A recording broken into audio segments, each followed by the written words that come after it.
Hello, everybody, and welcome to Spiritual Successor, a comedy video game design podcast inspired by Polygon's Cool Games Inc. I'm your host, AJ Hart. Wait, AJ, I had a thought. Blake, finish it. No, Blake, finish it. Blake, do the intro so that I can attack you for what you just said before we started recording. Well, I will do that if you could do me if you could promise me something.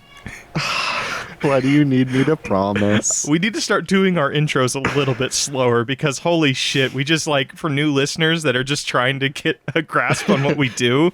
No, don't stop. Don't distract me by this path. No, we have a bit and I need to kill you for it. Hello, everybody. I'm Blake Rea, your other host, Blake Rea. We are a comedy video game design podcast inspired by Polygon's Cool Games Inc.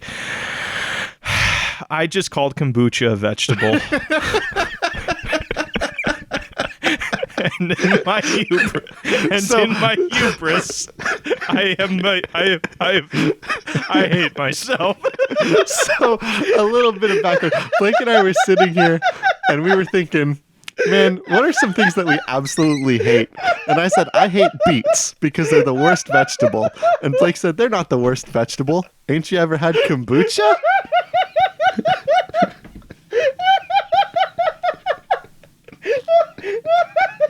Oh, I'm a fucking Blake, idiot. I need to know, did you, up until that moment just now, think that kombucha, the beverage, was a juice? Yeah, I thought kombucha was like some sort of plant that they compress, like wheatgrass or fucking apples or something that they compressed into, or like a kale. I thought it was like one of those health vegetables that they compressed down into juice form that tastes like ass. Welcome to Blake's least favorite juices. We have orange juice with pulp because it will kill him. I mean, actually, no. I love the tingle. And kombucha. I mean, legit. Like, look at it from my perspective. Like, you see a health drink, and all of the health drinks are made from superfoods, like kale or wheatgrass or almond grass or whatever. I don't know if almond grass is a thing, but I don't know. And also they make beer from it. So kale has to be a source to be turned into a beer. You don't make, I mean, actually, I don't know if you make peanut butter beer out of peanut butter or you make it out of peanuts, but I don't know. I don't know. I'm a podcaster. I'm a radio guy. I don't need to know jack shit about disgusting dirty drinks, okay? That's true. That's why I don't know anything about White Claw or LaCroix either. Oh, dude, you are so fucking, your meat is huge. Thanks. White Claw is one of the most disgusting things I've drank. And also, we've mentioned a couple times before, but AJ and I love making short films. We went to school to be in film. You know what the standard fucking drink is on set that isn't water? Like that. Sometimes they have this and not water. It's fucking LaCroix. It's LaCroix. For some reason.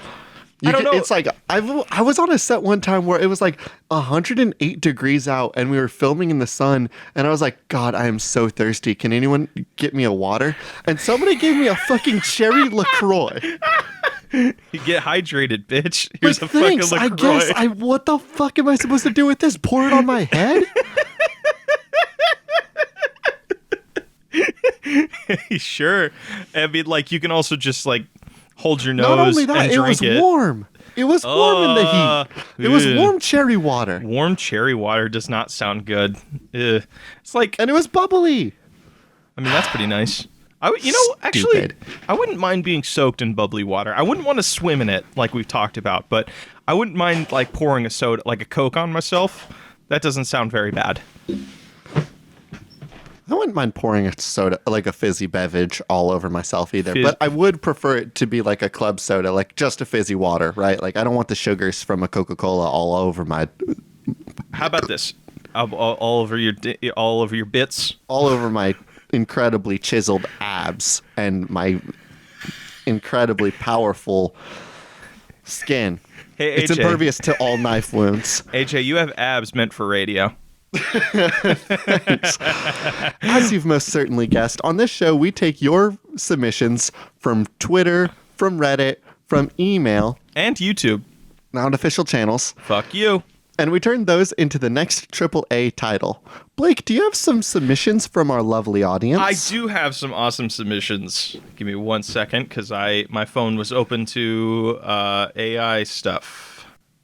AJ, speaking of fizzy drinks, you know what we're going to do? This one comes to us from Anime Profile Pick at Tazzy527. Find the real Dr. Pepper PhD.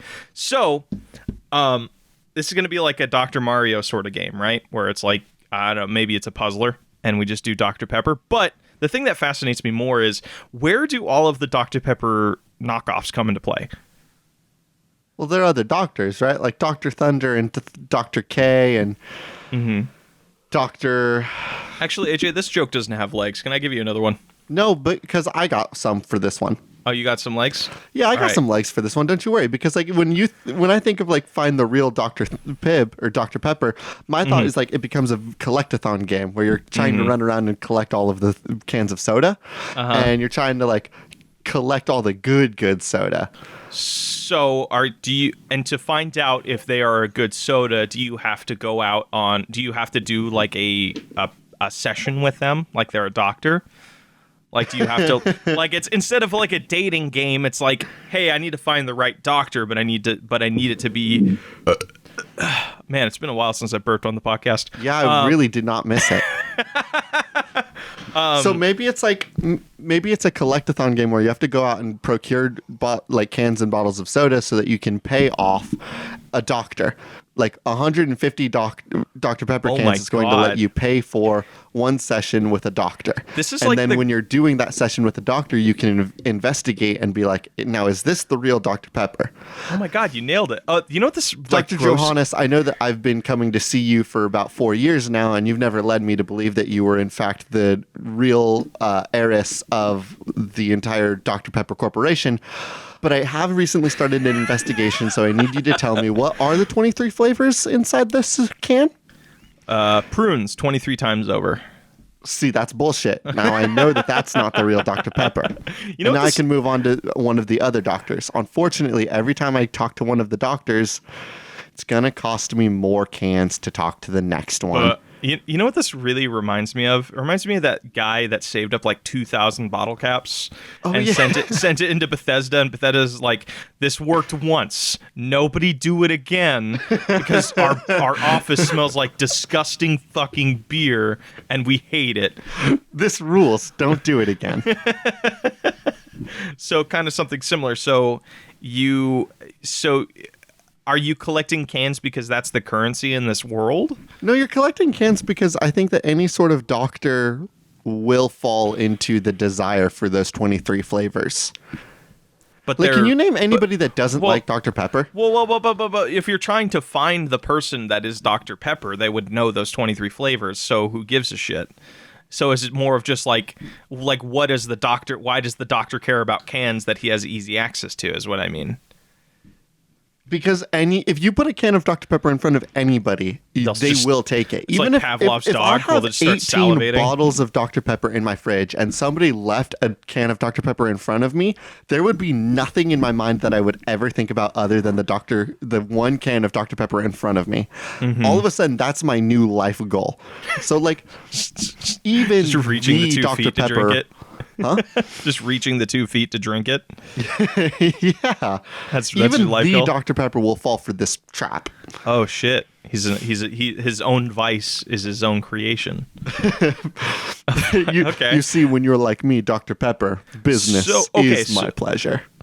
So is it going to be like a Mario Odyssey thing where it's like each level? Oh, there you go. So each world is its own new city. You can go and collect-a-thon on all the different. Each world is a different like themed Dr. Pepper like knockoff or brand, and then the final level is Dr. Pepper. So, like, it's Dr. Pepper's land versus Dr. Thunder's land or Dr. whatever. Hell yes. So, my God, yeah. So then it becomes like a platforming collect-a-thon of all these sodas. And then, like, there's a bunch of, like, little mini games you can do, like, that are related. Oh, like, one thing is, like, a person standing in front of a vending machine and like their soda didn't come out. It's like leaned up against the glass or whatever. And it turns out like that person's a scientist and has a little shrink ray. Is like, hey, can I shrink you down and go get my soda? So then it becomes a platforming level within a vending machine. So now you need to like dodge like falling items and all this other shit as you get to the end of the level where there's a soda. So like shit like that is like the thing. Yeah. I like that. Fuck yeah. Hit me with another game. All right, this comes from Caleb at Busto314. Holy shit, we got a lot of submissions from Caleb this week. Like, holy shit. Was the last one that you just did from Caleb? No, that was somebody else. Okay. Real quick, let me double check. No, that one came from Tazzy527. All right. Caleb suggests Fast and the Furious, but it's set in Silent Hills. Wait, like Silent Hill, like horror game? Yeah. A horror racing game? Yes. Oh my god, I fucking love that, actually. Here's what I also love about this. This is the natural progression, right? Yeah, like, yeah. I didn't see the new Fast and the Furious, but it looked like in one of the trailers somebody caught a car very briefly. I mean, like, you mean they caught it with a helicopter? No, I don't. You mean like they caught it with their hand? Yeah, I don't know if you remember, but in one of the more recent Fast and the Furious movies, Hobbs and Shaw, they take on a guy that I believe the script refers to him multiple times as Black Superman. Yeah, it's it. Which felt a little bit on the nose. Idris Elba, you are the only one who can pull off that line. Like, holy shit. That man is a fucking treasure, and I love him, but holy shit. So they fought somebody who was bulletproof in the car racing game, by the way. So in the car racing movie. Did that guy get superpowers in that movie so he was able to do that stuff the next movie? Do I look like I've watched any of the Fast and the Furious movies since Fast and the Furious 6? Fast 6, I would thank you to remember it. I have not seen a Fast and the Furious movie since Fast maybe 5. Actually, I did watch the one where like they did have to like splice in old footage to make it look like that guy was still alive. So that was Fast 6, I believe. No, that was Fate of the Furious. You would do well to remember that, Blake. But side note, I love that as like a passive aggressive phrase. It's just so poshy. It bites because like if you're not looking for it, you could mistake it as like just a calm thing. But ooh, it's so good. Okay, well, I want to talk about. I'm not looking to talk about the Fast Five or the Fate of the Furious or Hobbs and Shaw. I want to talk about Fast and the Furious. I want to talk about what would make Black Superman scared. What would make who's Vin Diesel's character's name? Dom? AJ, you want to know what would make afraid? You know what would make Black Superman like really scared? Racist Superman, AJ. The fucking obvious choice here, man. But I don't want to make that game. Okay, we don't need to worry about racist Superman because fuck that guy. But I do want to talk about what it's going to make Dom afraid. And yes, it is, of course, no gas. I disagree. You know why? Because this is really weird that I know this, but a little backstory. I think I've mentioned a couple times on the podcast. My family would often play the same movie over and over and over again as a kid. They'd like just leave like Bible Man in the DVD player for like a week, or Hell White yeah. Chicks. One of the other ones was all of the Fast and the Furious movies, so I have a little bit of knowledge. One of the storylines is that Dom was afraid of his dad's car. So like he would never drive it because he was always afraid of of losing control and like, not filling the shoes of his father, that sort of thing. What? That was a thing in one of the first couple movies? No, this is like something that he dealt with. And I think for like 2 or 3 movies, the car was no show. And then in one of the more recent movies, he had to like pull it out of a barn and actually drive it because that was the only car that could do the job, basically. So I'm thinking if we want to make Fast and the Furious and horror, what if we turn the thing that they love most against them, and that's their fucking cars? So their cars need to come to life, Christine style. And actually, hold on a second, because we did get another submission, and I should read from it. It's from Mayday All Your Parade, and I remember it because I'm a huge Stephen King fan. So like, give me like 2 seconds, and I'll read this out for you. Because I think it has something to do with it. Maybe we can like integrate it into this game. Yeah, maybe they're going to combine. Okay, we'll here see. you go. So all day, no parade in your eyes, at dust in your eyes. What would happen if Christine, the Stephen King car, was destroyed by a meteor impact, but the meteor was an Allspark shard, and she rebuilt herself as Decepticon? This game is never mind. This game is very, very different. This is. All right, but wait. Maybe we can do this. Maybe the Decepticon stuff has to be put to the side for now. But we can talk about the idea of one of the cars being absolutely destroyed and Dominic Toretto being haunted by the ghost of his old ride. I want to do that, but I think it'd be kind of cool that all of the Fast and the Furious team get transported into the Silent Hill town. Because then it's like the story is they're trying to escape this town, but they have no cars to get out. So can't like it's just outrace your demons, Dom. You can't outrace your cars or an F-150. You know what I mean? Yeah. You can't outrace demons or an F-150. There you go. It could be an F-150 or it could be a 1970 Dodge Charger RT. Which is, of course, what Dom's dad's car was. It's a beautiful car. But, okay, so Christine style. And honestly, maybe we could take a little bit of stuff from Dust in Your Eyes. Because, like, one of the things they do in Silent Hill is, like, a lot of body horror. So maybe as the game goes on, the cars start adapting to them trying to escape. So maybe they do transform, but it's more of, like, this weird body horror, like, flesh mixed with metal, like, humanoids. The turbocharger on the hood of the 1970s Dodge Charger instead turns into a pyramid rather than the engine piece. Dude, Pyramid Head, but it's just fucking, it's just his car. The car. It's just pyramid. We call it Pyramid Car. or Pyramid Head the car. Or so I don't know. And we just like, and it taped to the side of the car is just Pyramid Head's sword. So he's just like jousting people. Like the opening like scene of this game is just like them like waking up in this misty town, or in the town square, and then just you see headlights come on through the fog all around them, and then it just becomes this like thing where they have to run inside, and like people are getting speared through the chest. Like, what's that one rapper? That's Ludacris. Ludacris dies in the first scene. Luda, no! His last words are Luda. Because that's what he would always do in his songs, right? He's like, Luda. Well, I think people toss it to Luda. Luda doesn't say Luda. Other people say Luda. Are you telling me? Because you're trying to toss it to Luda. Like, check this out. Luda! So how about this? He's not on the call this time. So maybe the cars are tossing each other Luda, and they're just like throwing. And they're just playing basketball, and they just really dunk on that dude. Pouncing them off their hoods, and just playing fucking catch with Luda. Just this really morbid, comedic, like, beat. It's so fucked up, actually.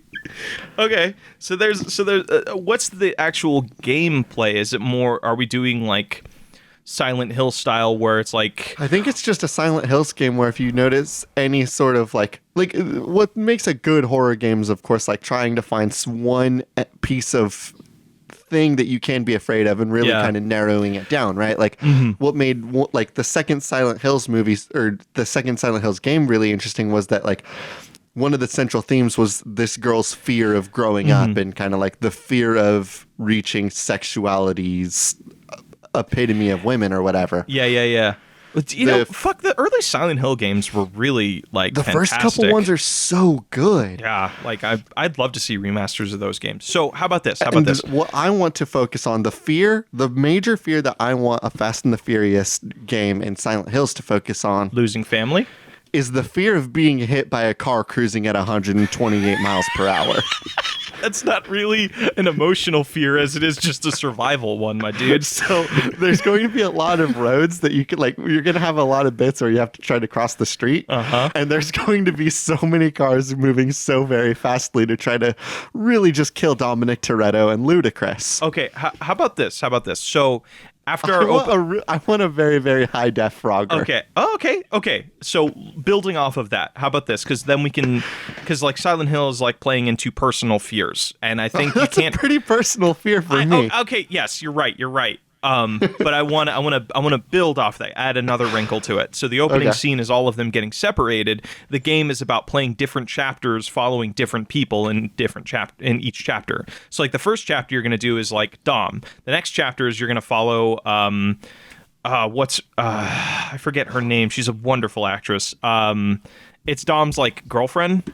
Hold on, I'm going to look up really quick list of all of the characters from Fast and the Furious. Yes, but so then each level is a different character tackling different fears and emotions, and at the end it requires them to cross the street to get to between each scene. So like there you go. So it's like you take on a scene like where they're doing some sort of Silent Hill-esque fears made manifest, and then they have to cross the street to get to the next scene, and then cross the street to get to the next scene, and so on and so forth. So the kind of like the big staple moment of every chapter is going to be that final moment where somebody has to cross the street. Yes. So it's like, or you can do it to where they have to do it a bunch of times, like, because the point of the game then becomes like everybody trying to regroup, but they were separated and now know that all their cars are coming to kill them. So then I need to focus on something really quick because this is blowing my fucking mind. I Googled Fast and the Furious characters, and along the top I now see a list of Fast and the Furious characters. I don't know if you're doing the same thing. No, I'm just going to listen to you. A lot of these are normal things. We've got Han, played by Sun Kang. We've got Dominic Toretto, played by Vin Diesel. Luke Hobbs, played by Dwayne The Rock Johnson. And there's a photo of every cast member. On the far right of the screen, there's something weird going on because there's a character named Hector, played by Noel Guglielmi.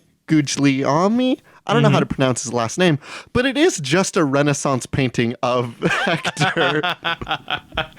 So I don't know if there's like a supernatural element in these movies at a certain point where Greek heroes are getting involved, but that's interesting. Every other photo is a cast photo of the characters except for Hector. All right, we just got to assume Hector gets stranded in a painterly world in this game, and he's trying to fight his way out. Because that's what he's afraid of. He's afraid of his own image, man. He's afraid of looking himself in the eye and seeing something that he hates. And that's his arc. That's what at least I think it is. All right, let's put a pin in this. You got another game? I do. I love that. That was a fun game. I like this one. All right, this one comes to us from Philippe K. Hopefully I got your name right now. You've been telling us on our Discord. I hope I got it. At Zaldine.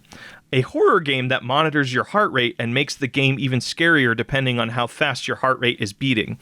AJ, yeah. I don't know what scares you. I don't know the things that drive you or keep you up in the night, but I would love to be strapped into a computer, and you know what really scares me? You're not taking a guess. The idea that kombucha is not a vegetable. I was going to say capitalism, but that's also pretty good. Capitalism is pretty fucking terrifying too, though. So you're strapped into a computer and are shown capitalism at its worst, and you have to like not react.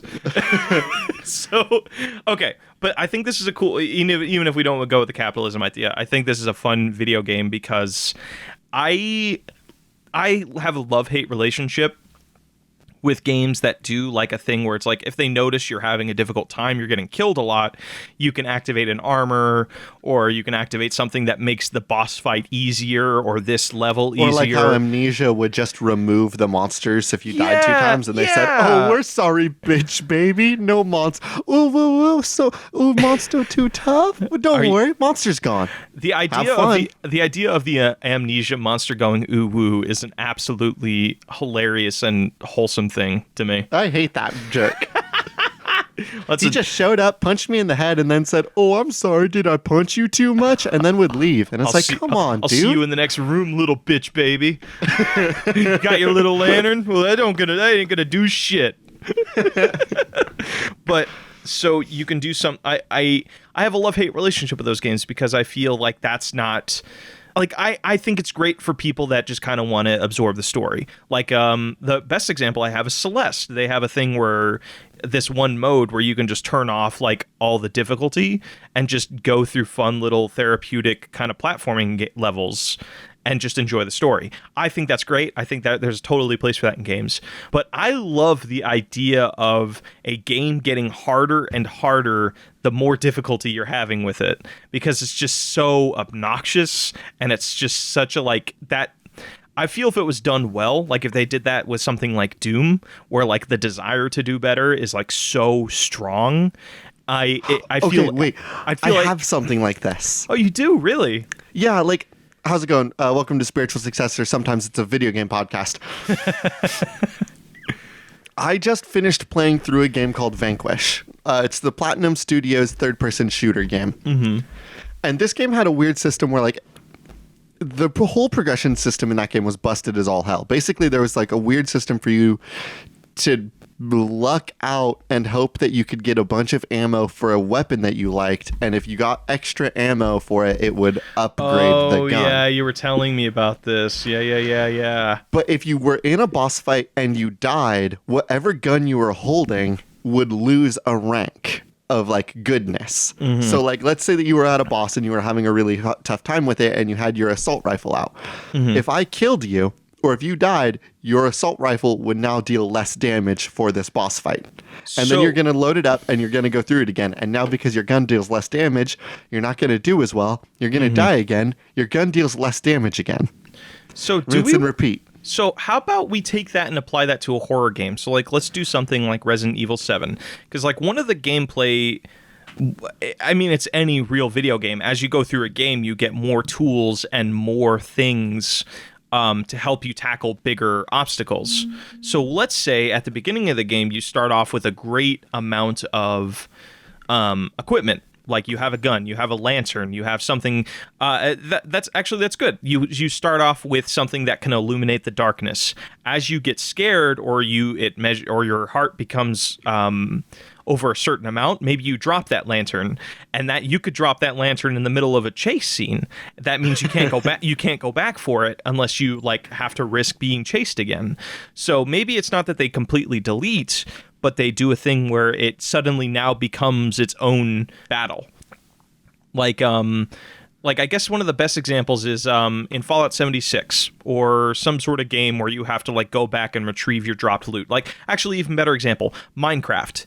Like I could be in the middle of building something or like out adventuring, and then I die, and that becomes its own 2-hour adventure within my session of just like how am I going to get my stuff back? How with my current equipment am I at a disadvantage to get that stuff back? And that could be its own fun, rewarding gameplay loop. Okay. I kind of like this. So let's use Resi 7 as our baseline. It's a first-person horror game you run through. Yes. You have an inventory system, right? A lantern and some guns. You do plug into some sort of heart rate monitor. As you get more scared, your character's aim for the gun, like the gun spread, it gets bigger because you're that's rad. More anxiety driven, your heart's racing. You're like, oh, this sucks. The faster your heart races, the more likely you are to drop something if you do get hit. Oh, I like that. Also, you can do a thing, too, where certain actions take slower. So, like, if you are really panicked, swapping weapons, swapping to different tools, bandaging yourself, like, you know, like the bandage sequences in, like, Far Cry 3 that take, like, a couple of seconds, that sequence takes longer. So because you're stressed out, or there's things that you just can't do, right? Yeah. Maybe you can't put bandages on yourself if your heart's racing too fast because you don't know how to do it. You're like stricken with fear. You don't know how to like inject yourself with some heal all medicine because you're like too like twitchy. Yes. Yeah. No, I like that. So like, Okay, so what is our plot for this horror game? Like, is this just like like Resi 7 where you're trying to escape something, or is this like, because I think that will dictate like why you're like, what is this? Because we can also do something where it's like Hear me out. what? The idea of your heart racing being bad. No racing. We don't want anything racing. Mm-hmm. We tie this into our Fast and the Furious horror game. Oh, this is like a sub mechanic to the Fast and the Furious game. No, this is one of the main mechanics of our Fast and the Furious game. Oh, holy shit. Holy shit, that's such a good idea, AJ. We create a Fast and the Furious game of where the entire, or Fast and the Furious Silent Hill game where the entire game is built from the ground up about not wanting speed. No fast movements, no fast heart racing, no fast cars. Holy shit, this is rad. And then would you do this thing like Resi 7 where you can play it in VR but also like play it outside of VR? It would be VR mandatory. It would be monitor mandatory. Like it would really? be Because I feel like you can still play with that with like the controller, but then you know like those like things you as kids you would fitz with while your parents were buying medication at like CVS or like a pharmacy where you would just stick your arm in and it would the measure heart race monitor. The heart thing. I feel like you just plug yourself into one of those while you play. Yeah, okay, that's mandatory. You will have to have some sort of heartbeat monitor all like put on your like skin and nodes and neck and wrist to make sure that like when your heart is racing, the game knows to increase those drop chances. Oh, you know, it'd be really cool too. Like we turn this into like a full body thing. So like, oh fuck, you know, it'd be so fucked up. We do a thing where like, because I know like one of the big things that have been kind of coming around lately are like those things you strap to your chest that like vibrate when like explosions or gunfire or things are happening within your game. What if you did that for your whole body? So like say you're crossing the street and you get hit, your entire left side just lights up with vibrations and things that would make you like legit stressed out. Like it'd be a full body uncomfortable experience. And that would cause your heart to race. Yes. Mm-hmm, mm-hmm. And to make a shit ton of money, you know what we do? It's like a morph suit, but you put on like, hey, do you have a specifically favorite character from Fast and the Furious? Here's them as a morph suit. Are you proposing a Greek hero Hector morph suit? Yeah, but it's also like has a bunch of vibrations and heart monitor things. Like it's like an actual piece of medical equipment you just wear, but it just looks like Dom from Fast and the Furious. But it's like a really low quality print, so like all the colors are slightly gray and weird look and like distorted. So you just make a shit ton of money that way. Yes. And like here's the other thing that I really like about this. By making it like a mandatory heartbeat monitor that you have to play this game with, that means it has to come with a mandatory accessory. So we're going to make bank because now our $60 game is like a $120 game. Yeah. And then but that like you can also do a thing where you have limited editions where it comes with like limited editions are the morph suits, dude. Yeah, dude. And then you can also do a thing where it comes with like fucking pyramid head car, where it's just Dom's car, but it has like the pyramid head like just super glued to the top of it. And it is a miniature. It's like a little hot race car. Yeah, I fucking Hot Wheels love it. car, not hot race. Oh, dude, that's really cool. I love that. You know, it'd be cool too. Like something I really wish like other games, like other game studios, like implying we're a game studio. I'm lost. I'm lost in the weeds, man. What's reality and what isn't? One thing like how miniatures are like kind of finding their way into games. So you have things like Starlink, which is like the ship thing, whatever Amiibos. Weapon amiibos. Why did I choose the more obscure bullshit thing? Miniatures, like everybody's favorite game, Warhammer 40K, the game that everybody plays. Ooh, it's so good. I mean, a lot of people play that game. That's different. That's not something that interacts with your console. Yeah, amiibos. I would love for miniatures to like react to what they are doing in the game. So like say if we have the pyramid head car and you hear its theme or something, suddenly the miniature will start revving like on your desk. Its headlights will come on and start flickering, and maybe it will do something that can only be activated from the game. Like maybe Pyramid's head will come off and show you what's underneath the hood. No, I can't do some tiny soldiers ass shit. You don't like that? Where like it'll just start like reacting to what you're doing in the game. Like its hood will come open, you just see a beating like bloody heart or something. No, because I grew up watching the movie Tiny Soldiers or Little Soldiers. Which one's the one where the little army guys turn into douchebags? I think it's Small Soldiers you're thinking of. Yeah, like Small Soldiers with oh god, what's his name? I love him so much. I am Archer, leader of the Gorgonites. Leader of the Gorgonites. Yeah, dude, I love that movie growing up. That was like one of my favorite movies.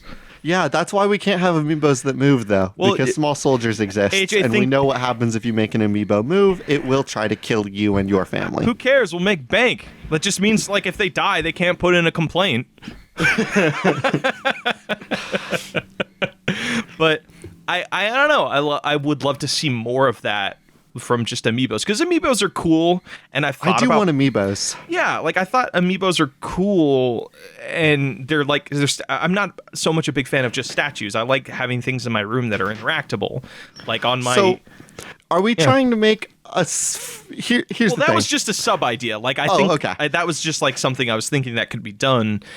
Even though I know we said we put a pin in it, I just still find having a lot of fun talking about Fast and the Furious, Silent Hill, a heart monitoring horror game. Yeah, let's put a pin in that and then move on to our next discussion. And you know what? Just for you, we're gonna shove an amiibo into whatever the next idea is. Okay. All right, it's your turn, bro. Tell me what you got. All right, everybody. I'm gonna give the next submission because AJ can't make up his freaking mind.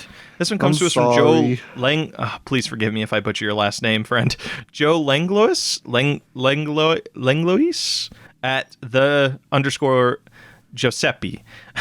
Thank you for running our ad, by the way. They recently did a little live read ad for us. We appreciate that on Gaming New Horizons. From Gaming New Horizons. Yeah, it's the host from Gaming New Horizons. They just said, there are 2 wolves inside of you. Nothing else. There's nothing else to go off of. No, there's so much to go here. Okay, so this is your amiibo game. Uh-huh. You can only plug in wolf amiibos. Oh, holy shit. And each one has like different powers, right? So I'm going to list off all of the wolf amiibos that I can think of. Uh-huh. I think there is a wolf Link amiibo. Yeah? In my soul, I feel like there's an Okami wolf amiibo, but that one may not be true. And there's definitely 2 wolf amiibos for Animal Crossing. Again, I don't know if that's true or not. It just feels right in my soul. Are you talking about Wolf from Star Fox? Shit, there's 5 wolves. Yeah, Wolf from Star Fox now. Also, there is an Okami wolf amiibo. I'm looking at it. I'm looking at it right now. What about Animal Crossing? Do we got any wolf amiibos there? Wolf Animal Crossing. This is quality content. I got a waifu Waluigi. Does that count? No, that does not count. Oh my god, this is not good. Oh no. Oh no. You ever think about how real fucked up we end up getting our search history in this show? No. This is it's like Waluigi with like their head turned over their back doing like, oh, are you staring at my buns? Ooh. And then it says ready to smash on the bottom pedestal thing. Oh god, what the I don't like that amiibo very much. There's also beef. I really like a lot of the amiibos they did, but once Nintendo really started getting a little bit flirty and dirty with their amiibos, it got real weird. Are you telling me you don't like Beef Cake Chew? It's a buff Pikachu, and it's just beef. I did like buff Pikachu, but I didn't like, ooh, are you looking at my buns, Waluigi? And I really, really did not like bare feet in your face Mario. Oh, ew.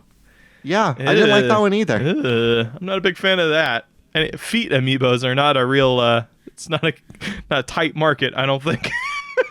So there are 2 wolves inside of you. There are 2 wolves inside of you, yes. And we know that there are 2 wolf amiibos. There's 3 wolf amiibos. There's Wolf Link, Wolf Amaterasu from Okami, and there's Wolf from the titular wolf from Star Wolf. Star Fox.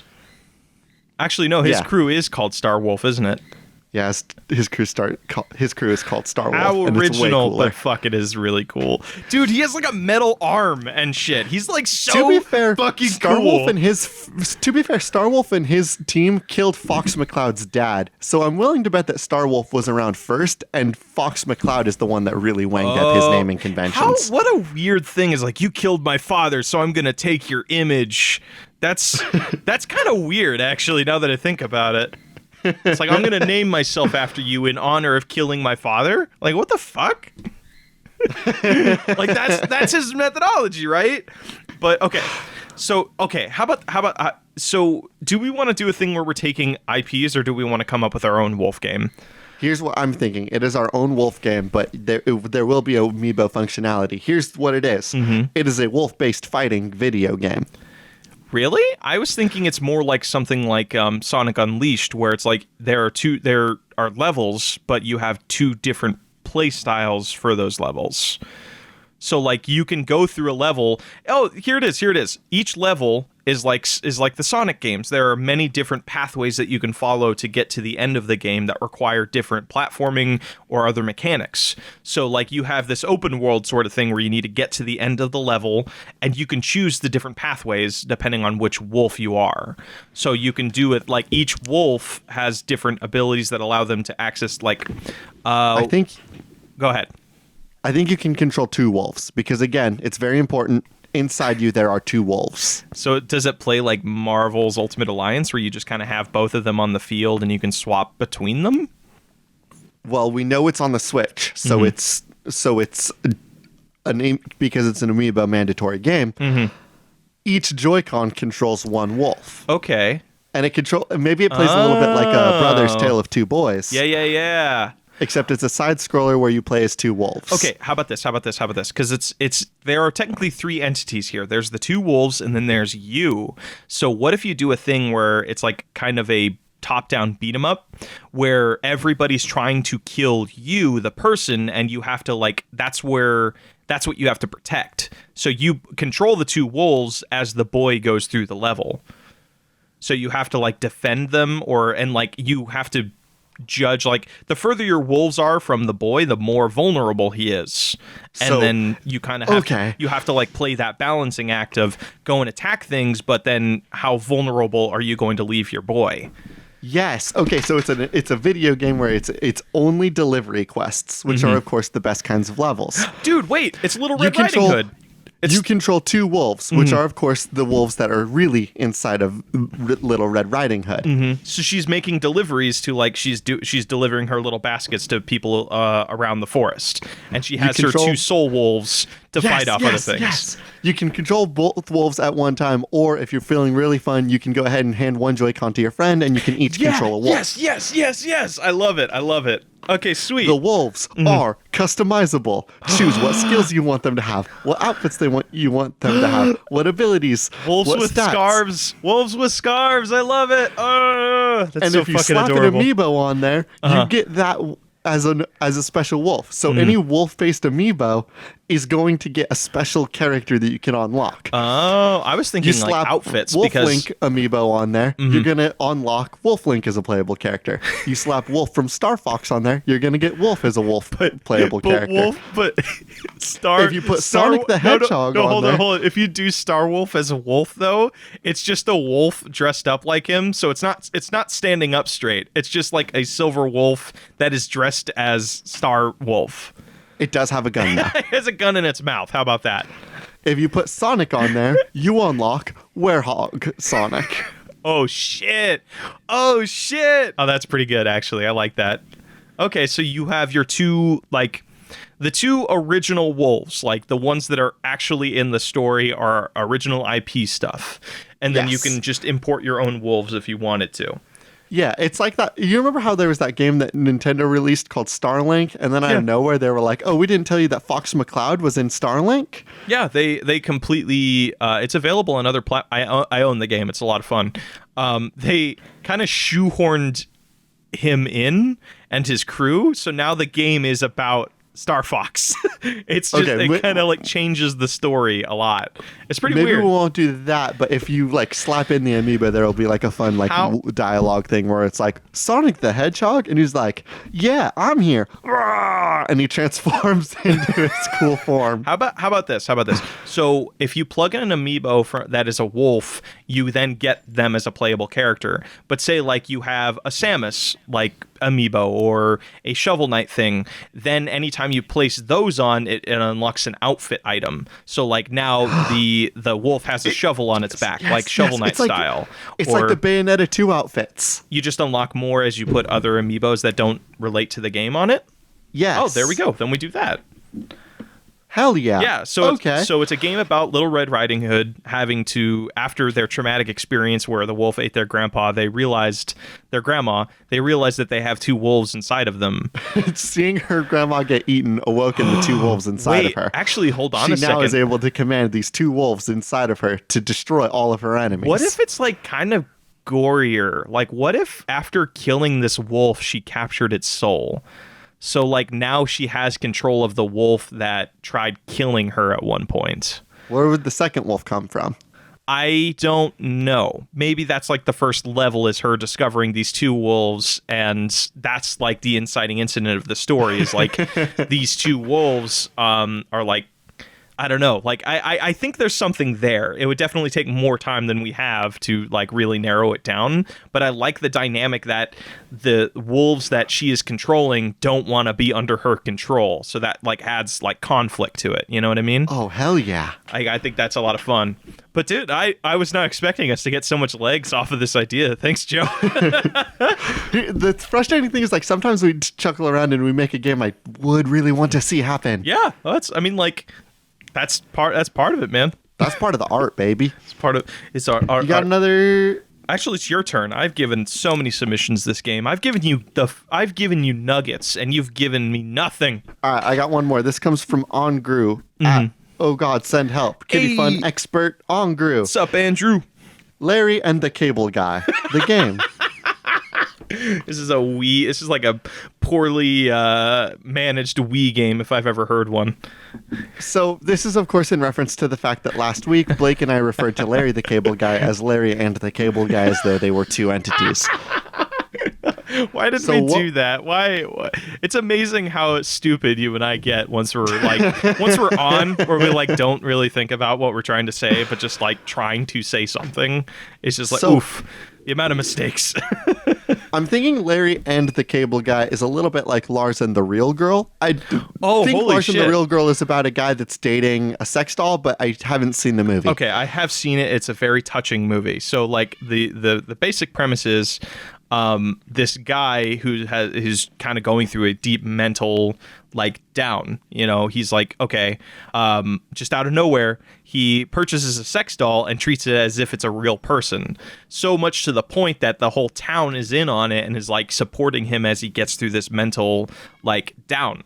And the movie ends with whoa, spoilers. Okay. Well, actually, that's right. I mean, it's been out. Like, so maybe Larry and the Cable Guy is just like a complete video game adaptation of Lars and the Real Girl, except instead of Lars and the Real Girl, it's a guy named Larry and his giant 8.5 foot tall man made of cable. Oh, okay. I thought you were going to go the route of it's just like a carbon copy of Lars and the Real Girl, but instead of it being like poetic and like really deep and meaningful, it's just Larry the Cable Guy making poorly placed redneck jokes with a sex doll. I'll tell you what.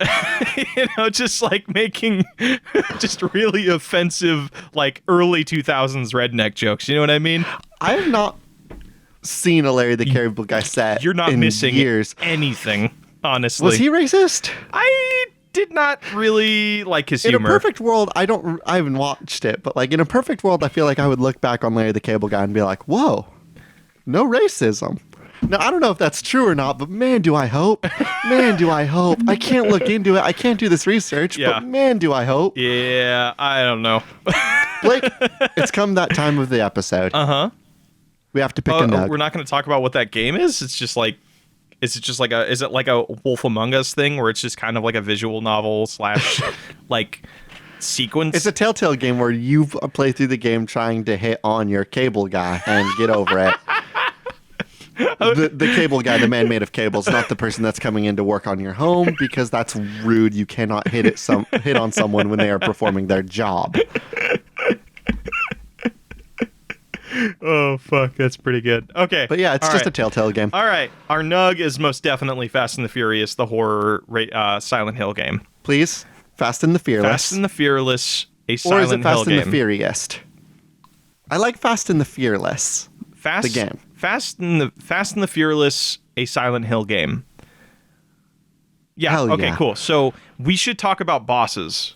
Yeah, because bosses are going to be a little bit difficult for a game like this. I mean, we can, as long as they're kind of the like bosses abstract. are always on the street, right? Like they're just like in a car. Yeah. Like I feel like maybe that's the thing. These bosses could be things. These are like spirits that have taken over their car. Like that. Now, does could be, each racer have to take on their own car? Yes, I think that's like it represents their own personal fear. You know what I mean?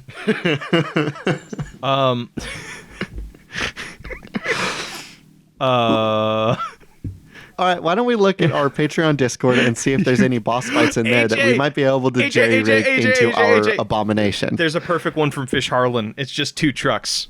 Two trucks having sex. Two trucks having sex. My muscles, my muscles. And I don't know if you've heard that song, but that song Involuntarily flex. Yeah, that Now, this is of course, the fear of Hobbs, the police officer, because Hobbs is the only one with a truck.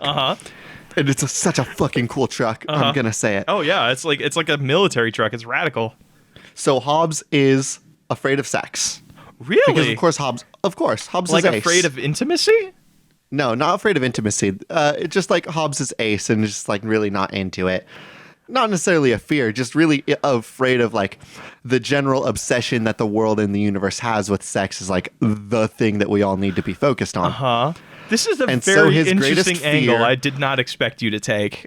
His greatest fear is two trucks having sex. The reason why his muscles are involuntarily flexing is because he needs to kick the shit out of these two trucks. Well, I was thinking anxiety because, like, when your muscles flex when you get anxietied out. So, like, that's why he's so ripped. He's just constantly He's just constantly anxious. flexing because he's so anxious around all people. He's like, hey, what's your workout routine? Anxiety, I guess. And that's why he's so ripped. That's a poor generalization, and I'm sorry, but it's very. I like this. Okay. So that's his fear. Give me another boss, and I think we'll be good. So I've got here a submission from Deku Scrub, him, which is the title is Punished Gamer, and the image is of a guy seeming to sigh with the subtitle Gamer Pain. Okay. So I think that this is probably just maybe this is Luda's greatest fear. Maybe Luda's greatest fear is that a gamer's going to get behind the wheel of his ride. well, I was thinking it's moreover like that's what we call the suit that we've developed. Welcome and check out our full body experience called Gamer Pain. Like I feel, and in that way, it is a boss because it is like something that you have to overcome. You know, like it's all this pain and all these weird vibrations going on your bod. That's an obstacle. I would definitely consider that a boss. So that's God, what. Can you imagine how horrible it's going to feel? By the way, when you're in the Dwayne the Rock Johnson section and you get like if you're not careful and you get caught between those two trucks having sex and like all those little like electric shockers on your body just start going off everywhere on you because you were being crushed to death by those two trucks having sex on top of you. Counter, because these, you know what happens, like, because we're talking about muscle growth, you might break the suit. Like, if you get so stressed out in this game, your muscles are going to grow 10 times, and you're just going to flex the fuck out of the suit. You're not going to break out of the suit because the suit is a morph suit. Don't even worry about it. It's so stretchy. It's just like suddenly you just bulk up, and like there's like all this definition you've never had before. So that's how we monitor the game, right? Like it is the outfit that you have to wear when you play this is like a heartbeat monitor setup that is sewn into a morph suit. Yes. If you have the limited editions, those morph suits can look like your favorite characters from the incredible hit Fast and the Furious franchise. Yes. Oh, I love that. That's cool If you as get hell. the standard edition, it's just going to be a normal white or gray or black morph suit. Well, I was thinking it's just like our orange logo and just says spiritual success. It just, we brand logo the shit out of it. Like on every angle, it just says spiritual successor to where you can't Gamer miss pain, it. gamer pain. Yeah, you just can't fucking miss it. You know what I mean? Yeah. Hell yeah. I think those are our bosses, dude. So, Fast and Fearless, a Silent Hill game. A Silent Hills. Do we want to say Fast and the Fearless racing through the Silent Hills, or do we want to include that at all, or do we want to maybe just do Silent Hills with the subtitle Fast and the Fearless? Fast and Furious. Fast and Fearless. Fast and Fearless racing through Silent Hill is a little bit too long. I think So maybe just Silent Hills, Fast and Fearless. Oh. Silent Hills, the Fast and the Fearless. yes, Silent Hill, the Fast and the Fearless. Hey, Yeah. Blake, that's a game. That's a fucking game, dude. And we also just broke down technological barriers. I'm proud of us. Well, not barriers, I'm but, really like, excited to talk about. I'm really excited to look at all of the incredible games that we're going to be able to create after this. Like these new mechanics that really just punish you for having an emotion. I'm really excited about. Yes, I think we can definitely use Gamer Pain for future projects, and I'm excited. Gamer Pain technology. Gamer Pain technology patented 2020. Fuck, now I just want to put the title as Silent Hills, the Fast and the Fearless, Gamer Pain technology. No, it's too much. It's too much. We've talked about this. The long titles are death. All right. All right, let's go to patch notes, everybody. Let's go to patch notes. Hello, everybody, and welcome to Patch Notes. If you would like to leave a review for our new Gamer Paint technology, did it get you jacked? Did it make you look like Vin Diesel in the newest Fast and Fearless movie? Leave us a review on iTunes. Yeah, just tell us on the review how you think Gamer Paint technology. Thank you for correcting me. Just tell us in that review what you think Gamer Paint technology would actually feel like. If you want to leave us a review of that, just go ahead and drop that on your iTunes or your Spotify or wherever you leave your reviews. If your review is going to be negative, or if how the Gamer Paint technology caused you physical harm, don't. You can do that, Don't. but just still make sure that you give us those 5 stars. Yeah, let's do that. All right. You know, we're joking, but like those reviews really are like the best way that they can help a podcast grow. It's how we go up in the charts so that more people can kind of discover us and people will take us a little bit more seriously. Thank you so much for all of your support. It's been really, really amazing so far. And Blake and I have been having a really, really great time through all this. Yeah. And I hope that we're helping all of you have a good time through all of this too. What's the music that plays at the beginning and end of this episode, AJ? Of this episode? Mm-hmm. It's actually, I'm going to let you in on a little secret. It's at the beginning of every episode and also at the end of most episodes, if not all of them. Hey. That song is, of course, Cheap Shop by Anna Monoguchi, an excellent song from an excellent band for an excellent game. Really quick, speaking of Anna Monoguchi, I want to say, yesterday I listened to the Secret Sky Music Festival that was done by Porter Robinson, and Anna Monoguchi had a set on there, and you can find that on YouTube still, so I definitely would suggest checking that out. It's a really, really cool live set. Yeah! Thank you all so much for listening. It's been an absolute pleasure. I've been your host, AJ And Hart. I have been your other host, Blake Rea. This has been Spiritual Successor, and these are cool games That should not be made.